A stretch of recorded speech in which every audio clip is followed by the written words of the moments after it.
তাবিজ পড়া শিরক, কিন্তু কোনো সমস্যার কারণে তাবিজ পড়ে সমাধান যদি হয়, তাবিজ ফেলে দিলে যদি সমস্যা হয়, তাহলে আমি কি করব? দেখুন, তাবিজের ব্যবহার সম্পর্কে আমরা বলেছি, তাবিজের মধ্যে যদি শিরকি কোনো কিছু থাকে সেটা শিরক হওয়ার ব্যাপারে কারোর কোনো দ্বিমত নেই। আর তাবিজের মধ্যে যদি শুধু কোরআনের আয়াত লেখা থাকে, শিরকপূর্ণ কোনো কিছু না থাকে, সেটাকে অনেক উলামায়ে কেরাম জায়েজ বলেছেন। কিন্তু সুন্নাহ যে না, অর্থাৎ তাবিজ ব্যবহার করা যে নবী সাল্লাল্লাহু আলাইহি সাল্লামের আদর্শ সুন্নাহ না, এই ব্যাপারে কোনো আলেমের দ্বিমত করবার কোনো সুযোগ নেই। তিনি কখনো তাবিজ ব্যবহার করেনও নাই, কাউকে দেনও নাই, কাউকে দিয়ে লেখায়ও দেন নাই। তবে তিনি করেছেন ঝাড়ফুঁক করেছেন, বিভিন্ন আয়াত, বিভিন্ন সূরা, দোয়া পড়ে ফু দিয়েছেন, এটা তিনি করেছেন। তো এই ব্যাপারে কোনো সন্দেহ নেই। এবার আসুন, আপনি তাবিজ ব্যবহার করার পর আপনার সুস্থ থাকেন ধরা যাক, আবার খুলে ফেললে আপনি অসুস্থ হয়ে যান, তাহলে আপনি কি করবেন? উত্তর হলো, আপনি সুস্থ থাকেন বা অসুস্থ হন, তাবিজে কাজ করুক বা না করুক, যেটা সুন্নাহ না সেটা আপনি করবেন না।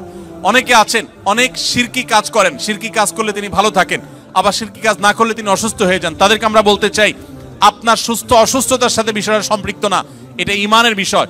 শয়তান অনেক সময় আমাদের উপর অনেক প্রভাব বিস্তার করে আমাদের ঈমান নষ্ট করার চেষ্টা করে। আপনার বরং এই সমস্ত ক্ষেত্রে ছুঁড়ে ফেলে দিয়ে আল্লাহর প্রতি ঈমান আনতে হবে। আপনার ক্ষতি হোক কষ্ট হোক সেটাকে মেনে নিতে হবে, এটা আপনার ঈমানের টেস্ট। অতএব এক্ষেত্রে কোনোভাবেই বিফল হওয়া যাবে না।